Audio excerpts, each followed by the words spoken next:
Welcome to Beyond the Blend, the podcast that goes behind the science and talks to the people at the heart of the lubricant market, telling the real story of the people who make the lubricant market move.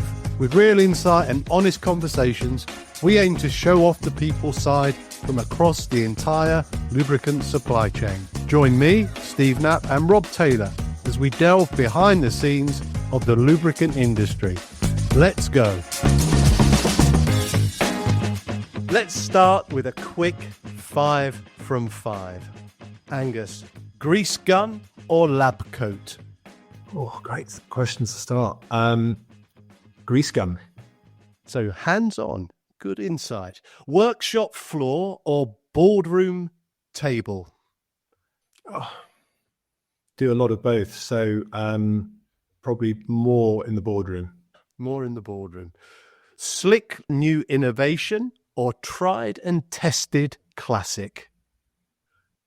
Definitely slick new innovation. Full English breakfast or a green smoothie to go? Oh, that's an easy one, I think. Full English. You've declared something there. Forest hike or Formula One weekend? Forest hike for sure. Angus Macdonald, co-founder and director of A&S International Limited. Welcome to Beyond the Blend.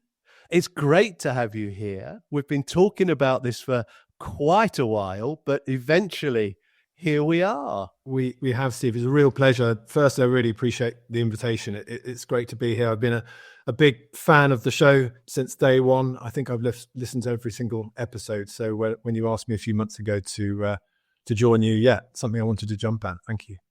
Fantastic. So, Angus, just before we jump into finding a little bit more out about yourself, and we'll see how much ground we cover in our time, just introduce yourself and give us a little bit of a background, a potted history. Tell us a little bit. Great. Thanks, Steve. So my name is Angus Macdonald. As you said, co-founder, director of a British company called A&S International. We're a family-run business based down in Reading, just west of London. And it's a business I set up with my brother, Sean, just over 6 years ago. And in simple terms, we're a master distributor of a range of brands within the machinery lubrication sector, including a couple of our own private label brands, a brand called Mac Lubes, which is a range of primarily industrial lubricants, with quite a big focus on wire rope lubricants. Mac Chem, which is a range of maintenance chemicals that we manufacture out of the Czech Republic. And then a number of other products who we represent proudly around the world via an established global network of distributors. So we have about 40 distributors around the world who represent us for 1, 2, or more of these brands, depending on their businesses. Wow. So 40 around the world. What's the scale and scope of that? I mean, give us some exotic or different kind of locations we might not naturally think of. Right across the planet. So back in the day with our previous company, at one stage we had up to 70 distributors, but at the moment probably, it's across the full breadth. So from Manila in the Philippines, Jakarta in Indonesia, further across to South Africa, throughout Europe, everywhere from Greece, Germany, the Netherlands, and then across the Atlantic from Canada, down into Central America, Costa Rica, Netherlands Antilles. That's probably one of the most exotic places. That's a rather nice place to visit. Down into Chile, Peru, Argentina, and Brazil. So it's not every continent because we're not down on Antarctica, but it's pretty much everywhere else. So we're very lucky in that way. How exciting! So back in my corporate days, I remember there always used to be a country chairman, and there were some very glamorous ones, like you were a country chairman of Mozambique, but you happened to be the only salesperson in Mozambique, right? So a bit of a default. But I remember talking to one of the guys in Shell, and his job was country chairman of the Caribbean. And I always used to sort of think to myself, what a joy. What a joy that would be. For sure. So you get to visit these places, right? We do. So as a team, again, we have our country chairman as well. We're a small team, but we divide our distributors. We have my brother and I have responsibility for certain distributors and certain brands. So we don't get to visit all of them all of the time. But yeah, I've been in the lubricants industry 21 years. I know, as you say, with your background and show, you visited a lot of countries. I've probably visited at least 30 to 40 countries. And that has included exotic locations, Puerto Rico, Costa Rica, Dominican Republic, as you've just mentioned, the Caribbean, further afield down into Ecuador, places like that, and many happy experiences in Asia as well, as I've mentioned, Philippines, Indonesia, China. When you're in these places, India, the teams tend to obviously want to roll you out and introduce you to as many clients as you can. So as I'm sure with your Shell days, we tend to get a chance to see a lot of the country. You do a lot of mileage when you're on the ground, visiting, exotic cement plants or pulp and paper or chemical plants, which normally aren't just in the local neighborhood. It normally involves some pretty significant road trips. But yeah, that's a real privilege. You get to see a lot more of the country than you might do if you're just sitting on your sun lounger on a holiday. So it's one of the big things I've loved about my career in the lubricant sector is the opportunity and the privilege of traveling to so many of these amazing far-flung countries and meeting the people and getting to understand the culture. It's been fantastic. I love that.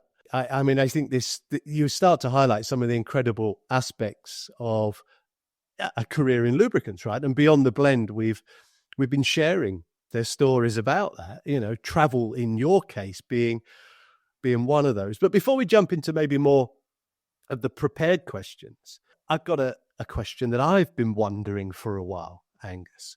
So Angus Macdonald, your accent doesn't sound like I would expect an Angus Macdonald to sound. So unravel one of my questions. Are you English or Scottish? I'm a bit of a number of countries. Everyone always asks me. I think there's always a big disappointment that I don't have a broad Glaswegian accent. I've got this kind of soft Southern Hampshire type accent. I was born and bred in England, but big Southern African heritage. So my mum is from East London in South Africa, and my dad is from Zimbabwe. So yeah, there's definitely Scottish heritage. It's a long time ago, but yeah, more Southern African and English than Scottish. But I travel to Aberdeen a lot on business for the oil and gas sector, and there's always a lot of mickey taking out of my lack of Scottish accent when I stand up. They all expect me to be from Glasgow or Aberdeen, and I have to let them down and disappoint them in that. But yeah, so used to have got a South African accent. I've worked out in South Africa a lot, that lived there for a while as well. But yeah, as you can hear now, more English. But very proud of the Southern African and Zimbabwean heritage as well. I know you spent some time out there, haven't you?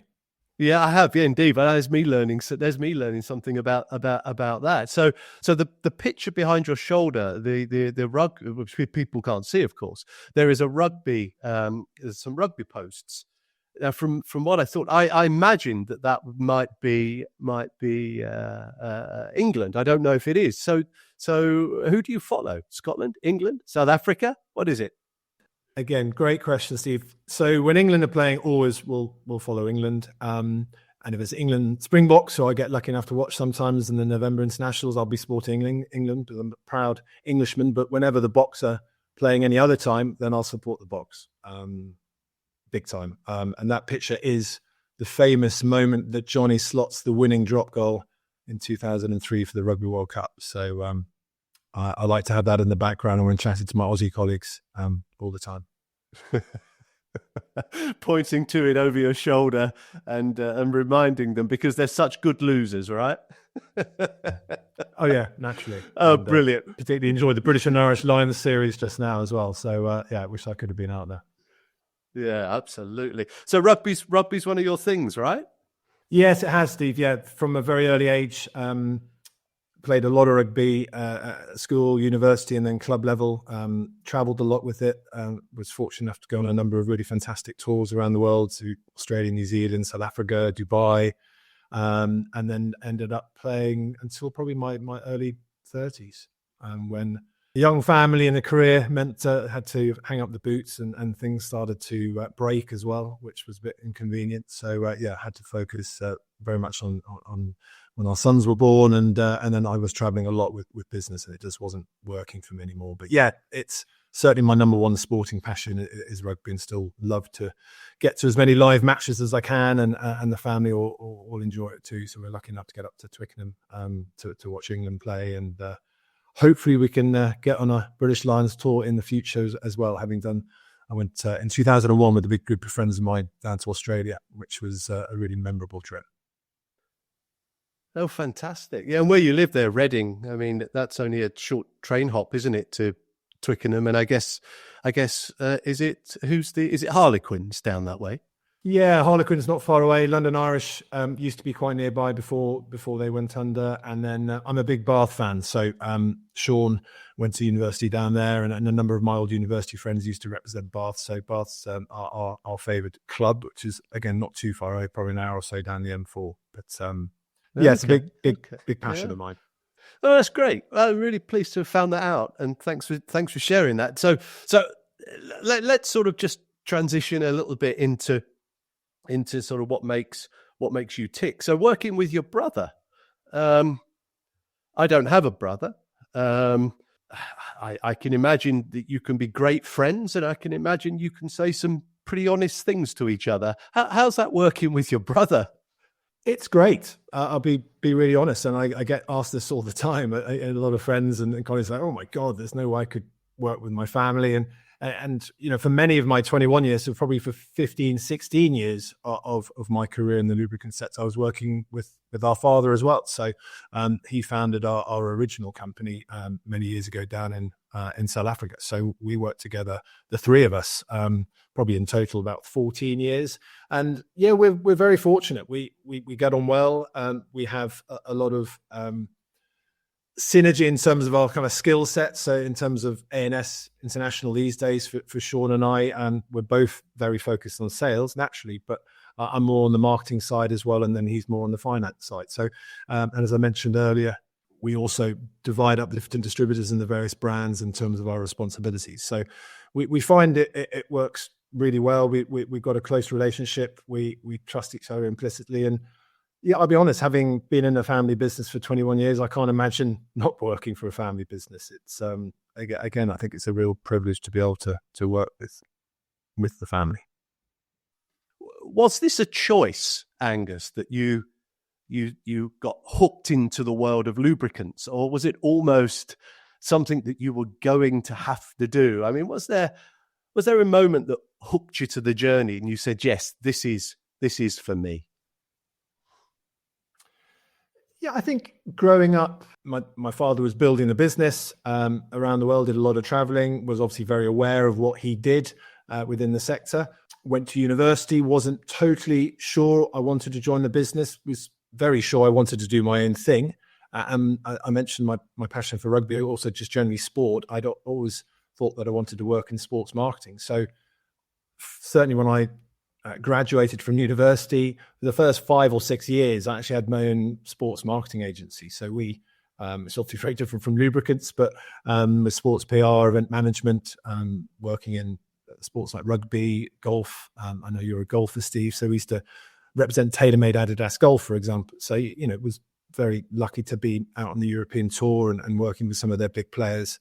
And I love that. That was building my own business with the business partner, Annabelle Sexton. And that was going well.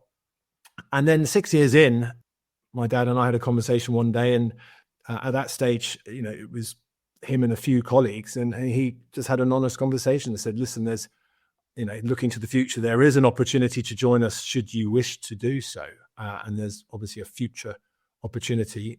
There was no pressure at all, but he said, if you want to give it a go, give it a go for a year and see what happens. If it's not for you, well then, walk away and continue what you're doing. And timing wise was ideal. I was looking for a change. I suppose I'd itched the itch of sports marketing, was looking to the future. We were about to get married, my wife and I, and it seemed the timing was perfect. And I dived into it, and here I am 21 years later. I fell in love with it really quickly. It was a steep learning curve, but one that I really enjoyed. It involved a lot of traveling for the first couple of years, a lot of self-study, a lot of spending time in the field, and learned a lot quickly, spending time with our distributors around the world, spending time with clients in the field.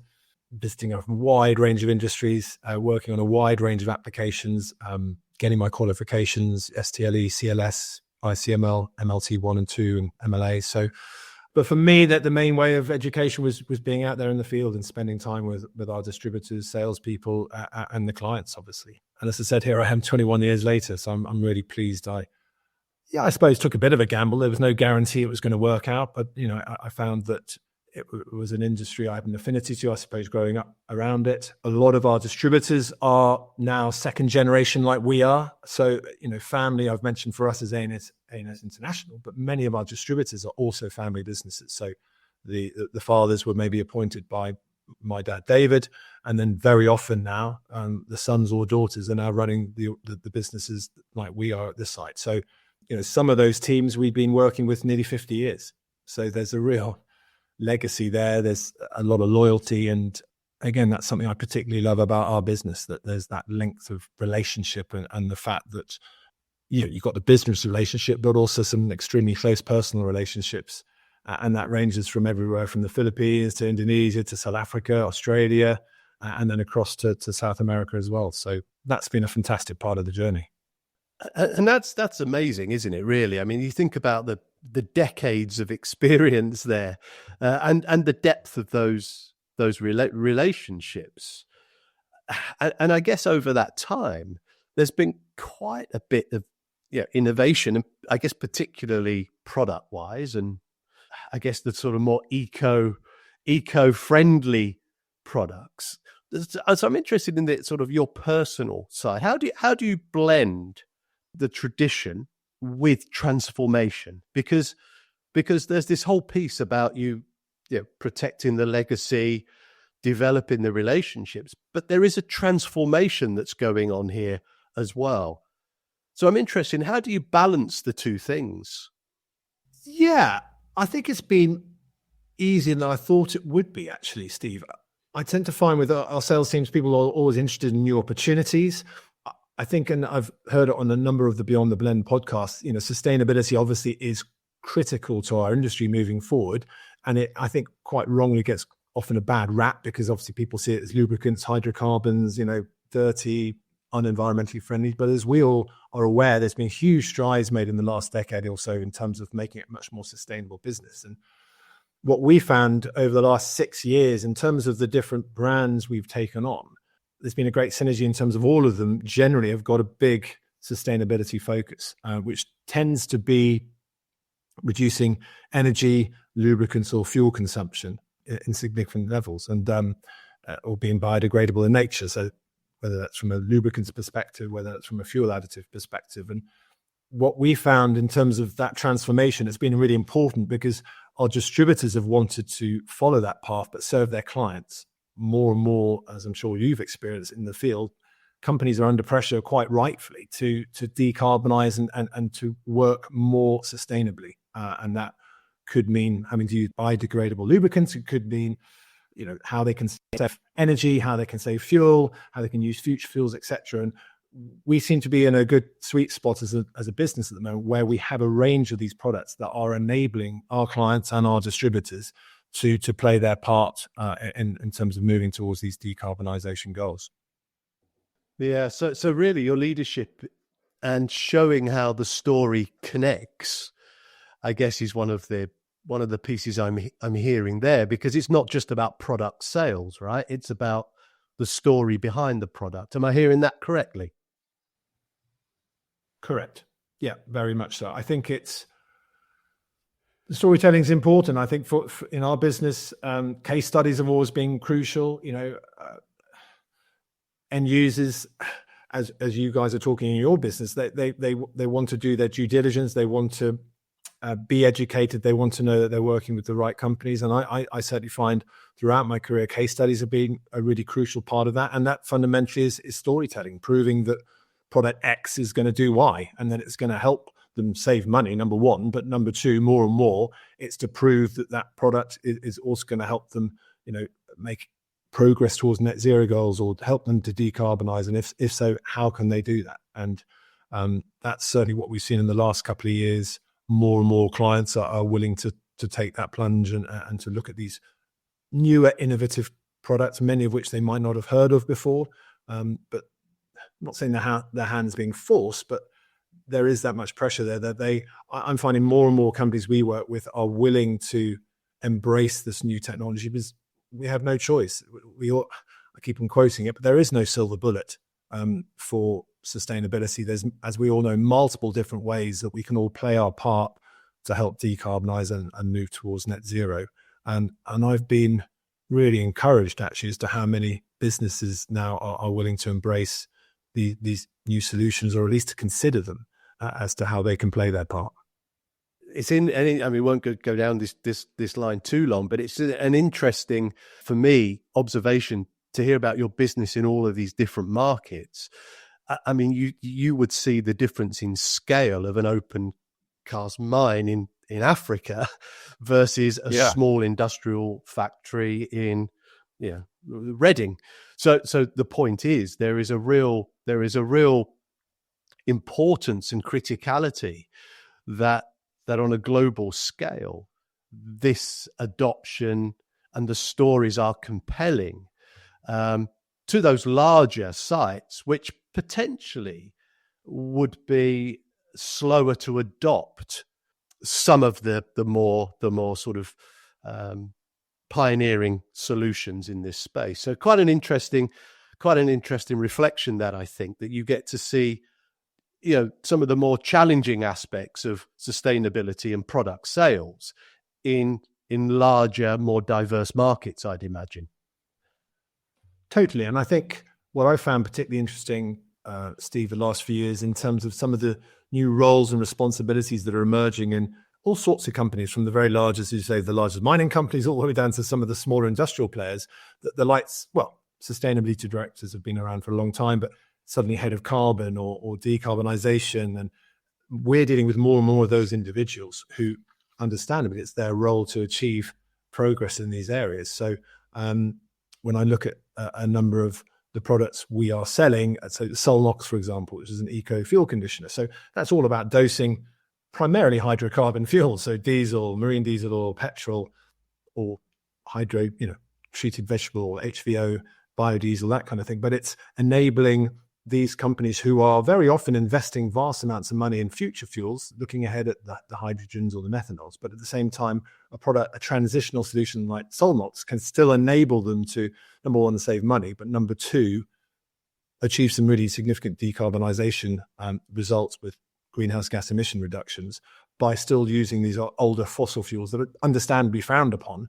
But as you and I both know, in the heavy industries many of us work with, fossil fuels are going to be around for at least a decade or more, because the other options just aren't really tangible at the moment. So that's been fascinating.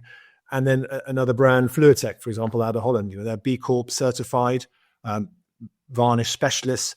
And again, that's been fascinating to see how the market has responded to new solutions where, again, it's all about safely extending the life of lubricants that, again, still need to be used in turbines or air compressors or hydraulic systems. But the days of just saying, we've got a few issues, the oil analysis shows this oil's no fit for further use, we're just going to drain out 30,000 litres of turbine oil. I've been really impressed to see how the education has improved within the sector and within maintenance engineers, reliability engineers, who are realizing that there is a plan B, there's another way, that they don't necessarily have to do that they can look at new solutions to safely extend the life of these lubricants, which again is quite an interesting place to be when my background is lubricants and obviously most of us we're looking to sell lubricants to clients, but with the way technology is advanced these days, we can look at ways that the life of those products can be safely extended and not necessarily having to be drained out at relatively short drain intervals, which is obviously very bad for the environment. Thanks for that. It's a great way that you demonstrate, blending tradition with transformation. And I think the depth of knowledge that, just in this short conversation, the way you articulate it and the value for case studies, I think, we're a strong advocate of those over here at Palangro Do. So that's a great thing to share with the Beyond the Blend audience. Case studies are very powerful to communicate your story. Don't miss Lubricant Expo Europe from the 16th to the 18th of September at Messe Dusseldorf, Germany. With 200 exhibitors covering the entire lubricant value chain and over 4,000 visitors, including industry leaders, OEMs, and end users, it's the must-attend event of the year. Register now to attend for free. Head to lubricantexpo.com/EU. Let's shape the future of lubricants together. A little earlier on, you mentioned I would describe it as a Scrabble bag of letters, but to you they're qualifications, right? So STLE, CLS, ICML, Correct. MLT 1 and 2, MLA. I guess you'd score quite a lot of points for that, right? On the Scrabble board. Yes, I think you would. But I'm only pulling your leg. I think it's a credit to you. But what drives you in that area of pursuit of what I would call technical mastery, or at least multiple certification? What drives you to that? What's the driver? It's something that, as in our previous business, it was really important to us because we were selling very high performance lubricants. We were always generally dealing with serious players in every sector, whether it's the mining world, chemicals, you name it. Chief engineers, reliability engineers, and we felt as an organization it was really important that we walk the walk instead of just talking the talk, and that for us was down to qualifications. And I've seen the benefit of having such a qualification as CLS, which is the Certified Lubrication Specialist. It was a lot of work to achieve that. Pretty difficult exam. Was fortunate enough to go across to Wichita and be taught by the famous late great Ray T-Bolt, who did a great job.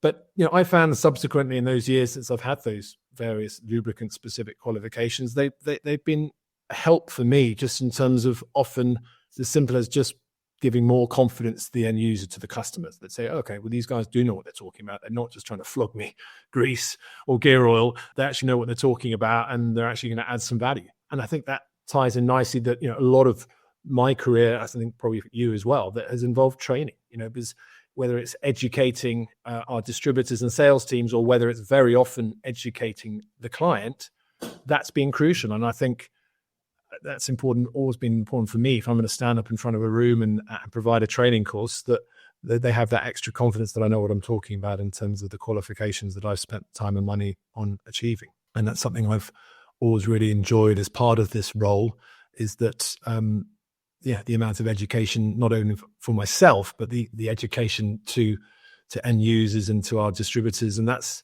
something I've always enjoyed, and that's continued working with Fluortech. They run an annual lubrication reliability virtual summit, at which I've spoken at several times. And it's why, again, I know we've talked about, a lot of the other guests have talked about the importance of community within this industry, with the different events we all attend. You and I have spent some happy times at the lubricant expos around the world, and the likes of Oil Doc, and that for me has always been a really important part as well, because I think the lubricants industry, as has been communicated on some of these other podcasts, is actually it's such a fantastic community. Doesn't matter whether you're competitors or not. I think as an industry, we have pulled together, and there's a lot to be said for that. And that kind of face-to-face contact and sharing of knowledge and expertise. Yeah. I mean, it's an interesting reflection around qualifications. You might have seen, maybe not, but one of the biggest insights that came out of our biorevolution research is that buyers of lubricants value application knowledge, not product knowledge so much, but application, because they see product knowledge as almost like the table stake, but they see application knowledge as one of the differentiators between suppliers. So it's interesting to hear your correlation back to that, because I think it reinforces that position. I mean, so maybe we've already answered the question, but do you see the need for professional credibility continuing to evolve? I'm thinking the way AI is now showing up and answering questions, and God knows what that's going to mean to us all, Angus, down the line. But do you see this space of professional credibility evolving? Yes, I do. And I think we have to, as an industry. And again, a big topic has been, the brain drain as people are retiring and leaving the industry, and the whole issue of STEM and attracting new talent in.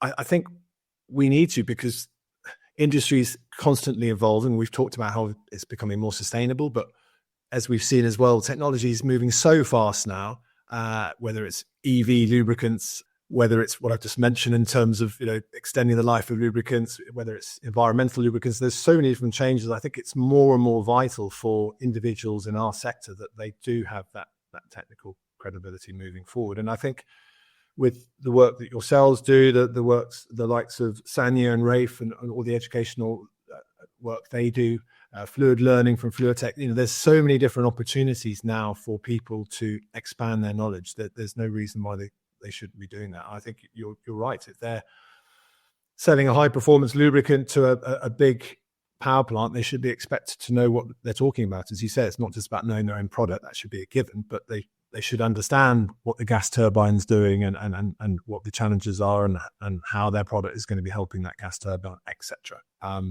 Because I think, as you've seen with your survey results, the clients are expecting that. They're expecting an informed and educated person to be able to add value, not just to flog them grease. Yeah. Yeah, indeed. I mean, it's an interesting segue to the next place I want to go. I mean, you've already mentioned 40 distributors around the world. At one time was 70. Your product is represented by distributors, which is an interesting challenge in itself, I think, for the Beyond the Blend listeners, because you're not selling necessarily direct to the end user. You're selling through a distributor that's representing yourselves. So what role do you see distributors playing in this changing or changed industry environment? And how do you work through distributors to ensure that they're conveying that same level of responsibility that you've just articulated, that they're not just flogging grease? No, listen, it can be a challenge, but I think that links back to the whole relationship I mentioned right at the beginning. We work very closely with our distributors. We're certainly not an order taker. I'm confident that they'd all back us on that. A lot of what we're doing is offering constant training. We need to turn up. We still do a fair bit of traveling around the world to spend time with them in the field and helping train their teams. We're regularly on Teams meetings these days. We have regional meetings regularly to try and build that team ethos as well. Back to your original question, I think distributors are more important than ever, because fundamentally we all know that the clients need someone to turn up. They need someone local to hold their hand and to support them. And our most successful distributors around the world are the ones that do that brilliantly. And they're not just flogging grease, they're adding value there. And that's what we found with our range of products now, is that's given all our teams on the ground a plan B, C, or D, and added value. If they're selling one product and that goes well, then we know most clients, they want to have fewer suppliers more instead of more. And if they've got a trusted supplier who's local, that they can rely on and trust, who speaks their language, then that's going to be far better than having to rely on someone remote. So I think the most successful distributors do that brilliantly. That's the phrase. I know we keep on using it, but it's adding the value and being there on the ground and supporting their clients to the best of their abilities, technically wise, and providing additional solutions as and when they can. I mean, what this just underscores is some of the, I guess, complex, or I wouldn't say complex, probably more basic levels of lubricant supplier relationships. It is still very human to human, isn't it? It's still very trust-based and service-orientated. It's still about availability.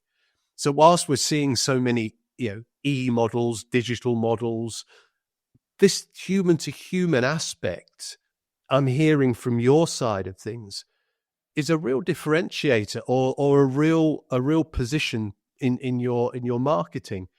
So do we continue to become the human to human segment, or do you see it becoming more digital? Or I mean, I'm interested in your views there. I don't think we've ever spoken about this. Yeah, I mean, I think I'm the first to admit I'm lagging behind on the AI side of things. We want to embrace it more, and we will. But we've always been much more human focused in terms of those visits, those meetings. And the reason I say it's been re-emphasized to me this year. I mean, I mentioned Aberdeen already, but I'm traveling there fairly regularly on business. And a couple of months ago, I did 2 separate visits up there. One was to very kindly attend and present at an OEM user meeting. And the next one was we ran a one-day lubrication academy with my colleagues at Fluortech and with the great Yo Mai and Martin Bonamé. And the latter one, the lubrication academy, was a day with a group of fantastic oil and gas engineers. I mean, what an occasion! It was just the sharing of knowledge was phenomenal. The amount of questions and the interaction was just brilliant. You know, the education and the former event, the users meeting. Again, we were just one small segment of that day, but again, this OEM has done a fantastic job. Look, I'll say it, Solar Turbines. They did a fantastic job organising. There was 30 plus customers from around the country, and again, just so valuable. You could see everyone gained so much from it, and having that human interaction and a round table. You got rotating equipment engineers again from all around the country, sharing experiences, problems, challenges, successes, and everyone was buzzing by the end of it. Both these events have resulted in amazing developments for us as a business, and that was down to having that human interaction, face to face, sharing, you know, concerns or knowledge over a sandwich or a Coke at lunchtime or whatever. It just re-emphasized to me that Teams meetings, I mean, are great, and that they definitely play an important part in all our careers these days, but fundamentally turning up and spending time face to face for me is still so vital, and those just 2 examples just really re-emphasized it for me this year. I think they're powerful examples, and whilst I push and prod the industry around its traditional nature, just encouraging it to evolve, develop as it does at its own pace. I can't help but reflect also this need for human to human is very powerful and very strong in our sector and segment, because I think there's one thing that I'm hearing all through all your answers, and I just want to flush it out as a sort of a red line through, is education and training. What I'm not hearing is that you keep your secrets behind the curtain. You're very much open to educating, sharing. So your view there, education and training. Clearly, I'm hearing something that you see as vital as we have new people, to attract new people. I think you mentioned earlier, educating distributors, educating end users. It's always been a thing for you, right? Training, education. Very much so. Right from the beginning. So 21 years of it. Very often in my early days, distributor visit would always involve at least one day of training. So it's the latest products or the latest developments in a certain sector. And then it's obviously, I mentioned all our own qualifications that we took, so our own training.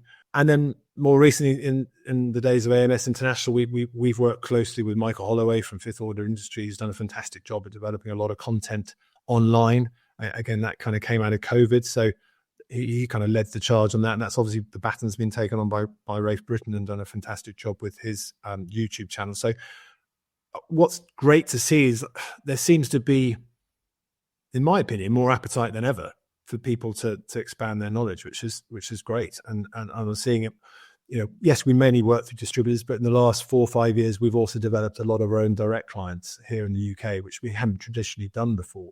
And I must say, from my point of view, that's been, again, a massive benefit. I've loved it, being able to spend more time on the shop floor without having to jump on a plane, spending time here in the UK. But again, I've been really, really impressed with the different reliability engineers, maintenance engineers that we work with, who are very open to new ideas and new concepts, and are almost hungry for new opportunities of how they can, for continuous improvement within their organizations. And I see very little cynicism around some of these new innovations that we're working with, or the new types of products, whether it's on the sustainability side of things. More often not, again, we're seeing more and more companies who are actually approaching us directly about the various products and saying, we want to understand more about these products and how they can help us. So, I think it's going to continue to be, in my opinion, more appetite than ever for people to expand their knowledge, which is great. And I'm seeing it, yes, we mainly work through distributors, but in the last 4 or 5 years, we've also developed a lot of content online. And that's obviously the baton's been taken on by Rafe Britton, and done a fantastic job with his YouTube channel. So more important than ever, the education and training. And yes, as you say, the digital element side of it, AI, I'm sure, is going to be playing a massive part in that. And I know you've had several discussions on the whole AI and digital side of things, and I'm no expert, but I can see obviously how that's going to hopefully help it make it even more effective and useful for people.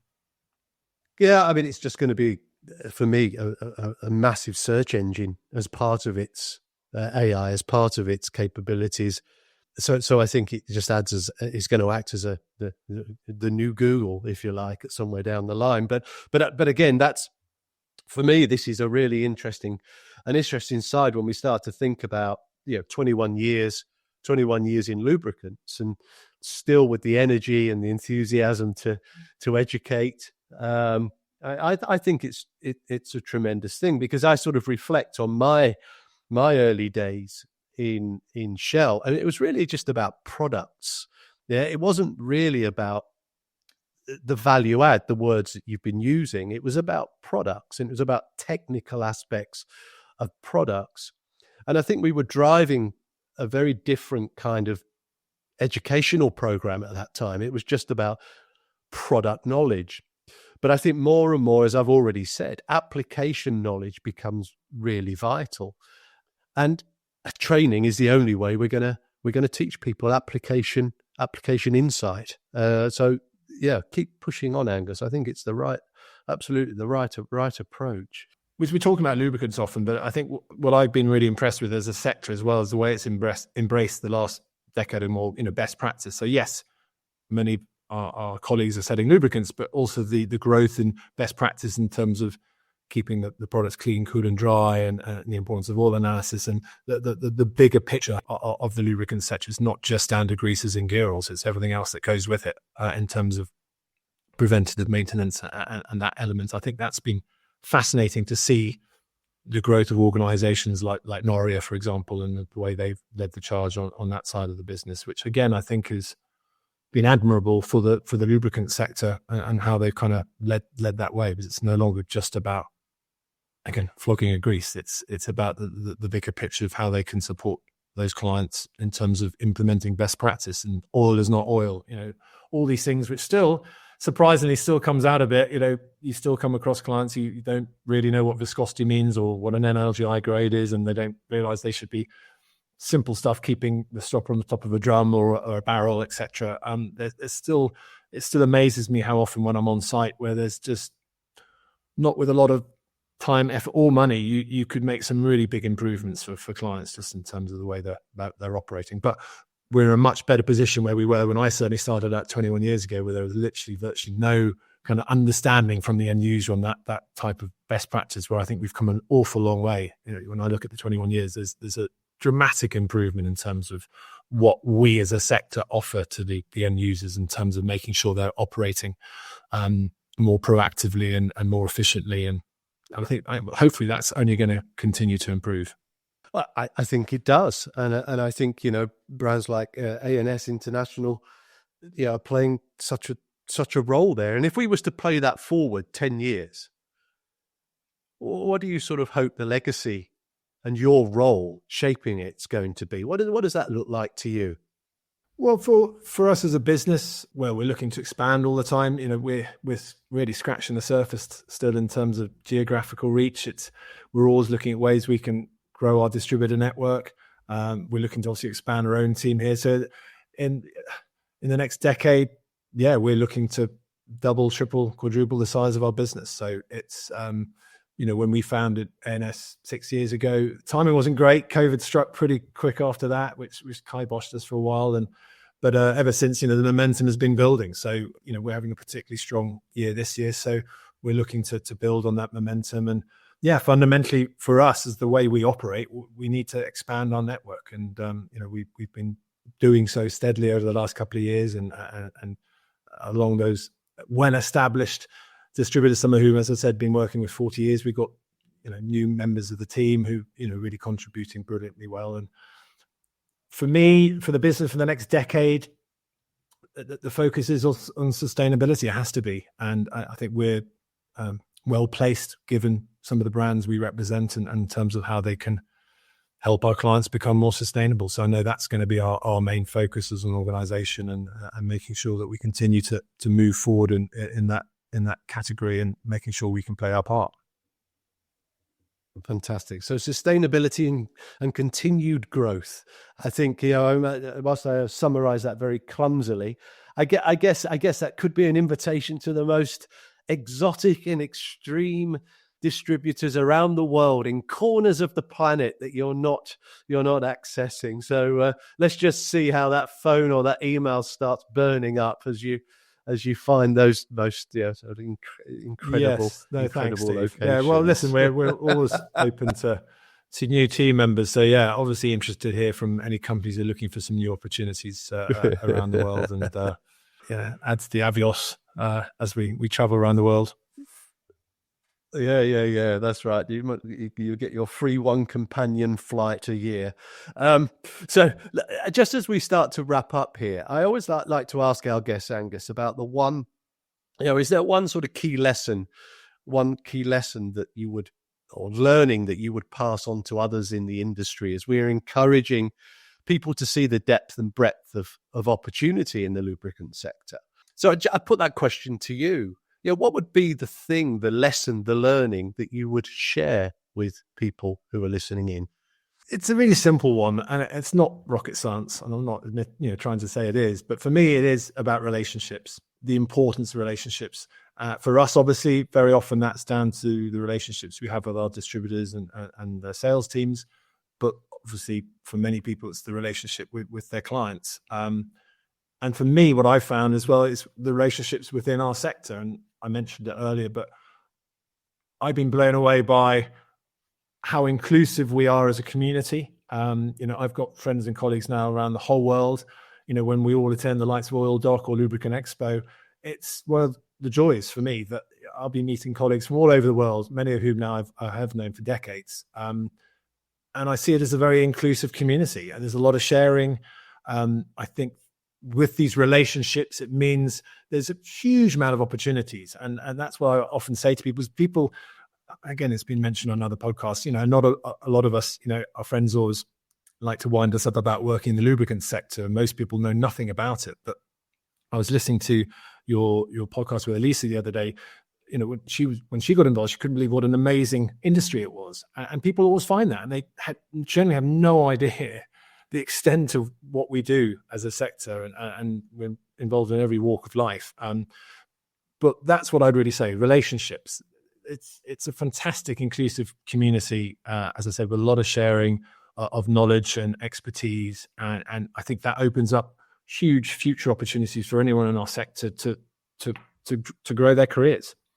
So for me, has been central to everything that I've been doing in the last 21 years, as these relationships I've built within the sector. And thanks for sharing that and really underlining that part, because I think for listeners of Beyond the Blend, who could be at very different stages of their career, I think the true value in relationships, nurturing them, protecting them, developing them, I think it's really, really solid advice. It's I would concur with you. I think it's one of the sort of strengths of the segment and the sector, that the people do stick around, and therefore that nurturing and that developing, if it doesn't materialize into anything one time, it might do down the line, right? I think this is such an important point. And just to applaud you guys, I think what you're doing with Beyond the Blend, the humanizing of the sector, I think is really valuable, and it's been eye-opening. And I know I speak for everyone I know who's been listening. It's really fascinating to understand the breadth of all the different roles, responsibilities, opportunities that exist within our sector. So I think we all got a really important role to play in the next decade, at least, to make sure that we're going to be getting as many new colleagues wanting to join the sector. So it's an important job for all of us. Right, that's fantastic. It's kind of you to say so. We play a small part. So Angus, when I next bump into you, I'm going to try and make some sort of word out of STLE, CLSI, CML, MLT, 1, 2, MLA, just to see if we can see what that totted up to as a Good luck. as a Scrabble. Good luck indeed. Good luck indeed. But as we sign off, I want to thank you for I want to thank you for taking the time to join me for this conversation. I've thoroughly enjoyed learning more about your journey of 21 years, 40 countries, the constant educational aspects and learning, and how sustainability and really does play such a pivotal part in the A&S International drive forward.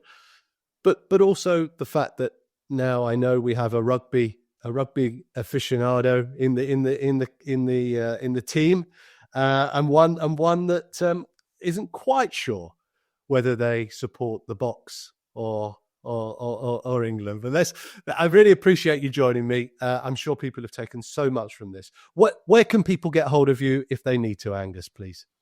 Primarily LinkedIn. So those of you who know me, I'm pretty active on there, and I can be contacted directly there or via our website, A&S.international. But it's been a real pleasure. I've really enjoyed it. It's been great chatting, Steve. So thanks for the opportunity. Thanks so much, Angus. Thanks, Steve. Take care. Don't miss Lubricant Expo Europe from the 16th to the 18th of September at Messe Dusseldorf, Germany. With 200 exhibitors covering the entire lubricant value chain and over 4,000 visitors, including industry leaders, OEMs and end users.